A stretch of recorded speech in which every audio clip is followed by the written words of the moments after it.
O avanço alemão em direção ao Cáucaso, no verão de 1942, não foi apenas uma ofensiva militar, foi uma tentativa desesperada de redefinir o rumo da guerra.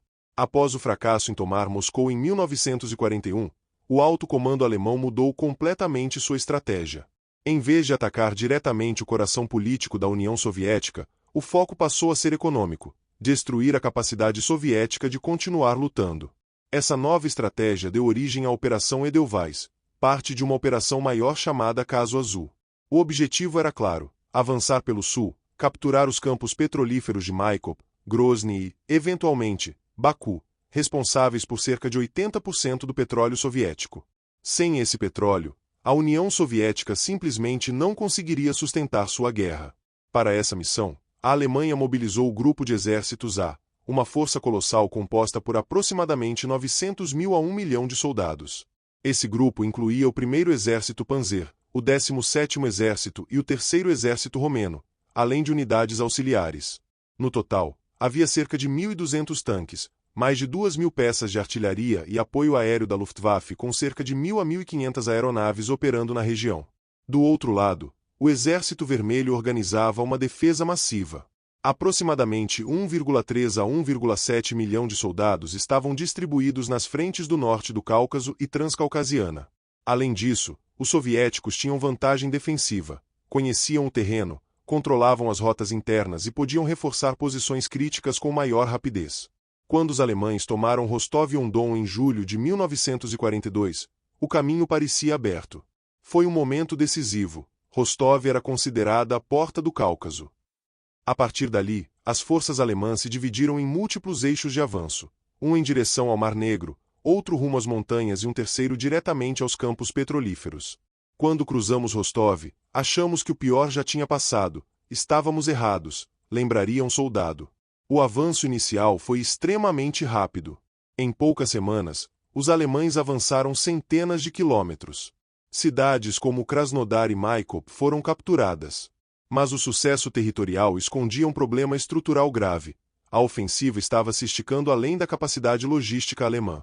Cada quilômetro conquistado aumentava exponencialmente a dificuldade de abastecimento. Os alemães dependiam fortemente de transporte terrestre, caminhões e até cavalos. As ferrovias soviéticas tinham bitola diferente, o que exigia adaptação antes de serem utilizadas. Isso causava atrasos críticos no envio de combustível, munição e alimentos. Estima-se que apenas uma fração do combustível necessário chegava às linhas de frente. Às vezes recebíamos ordens para avançar, mas não havia combustível. Ficávamos parados, esperando algo que nunca chegava, disse um motorista militar.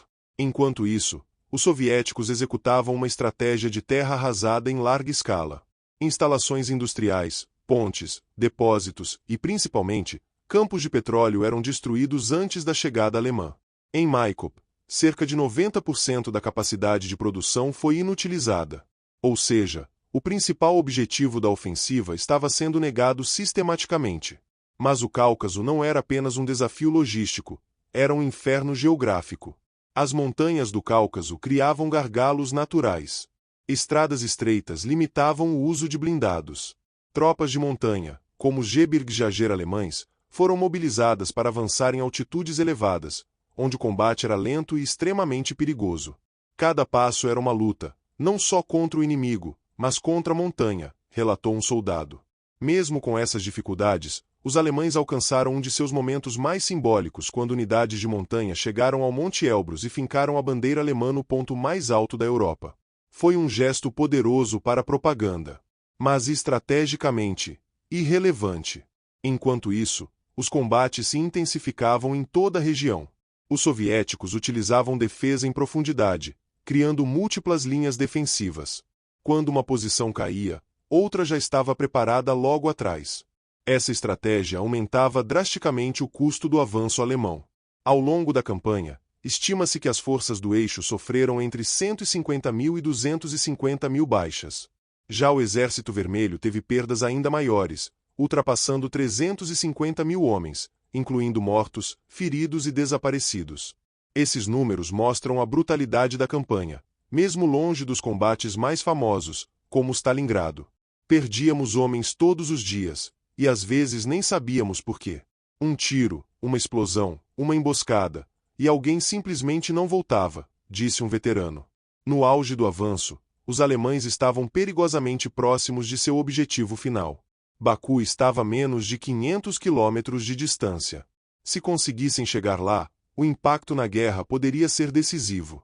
Mas esse momento nunca chegou. A decisão de dividir as forças alemãs foi fatal. Enquanto o grupo de exércitos A avançava no Cáucaso, o grupo de exércitos B era enviado para lutar na Batalha de Stalingrado. Essa divisão enfraqueceu ambos os esforços. Quando Stalingrado começou a ruir, tudo mudou. A derrota alemã ali, com cerca de 300 mil soldados cercados e destruídos, abriu caminho para uma ofensiva soviética massiva. O risco agora não era mais apenas perder terreno, era perder todo o exército no Cáucaso. Mais de 800 mil soldados do eixo estavam em perigo de cerco. Não era mais uma retirada estratégica, era uma corrida contra o tempo, disse um oficial alemão. A retirada começou no início de 1943. Foi uma operação massiva e caótica. Equipamentos pesados foram abandonados em larga escala. Estima-se que milhares de veículos, tanques e peças de artilharia foram deixados para trás por falta de combustível ou impossibilidade de transporte. O inverno agravou drasticamente a situação. Temperaturas negativas, falta de suprimentos e ataques constantes transformaram a retirada em um pesadelo. As estradas estavam congeladas, homens caíam e não levantavam mais. Não havia tempo para parar, relatou um sobrevivente. O Exército Vermelho pressionava continuamente, tentando cercar e destruir os alemães em retirada. Apesar disso, grande parte das forças conseguiu escapar, mas à custa de enormes perdas materiais e humanas. A Batalha do Cáucaso terminou como uma derrota estratégica clara para a Alemanha. Os objetivos não foram alcançados. O petróleo soviético permaneceu intacto o suficiente para sustentar o esforço de guerra.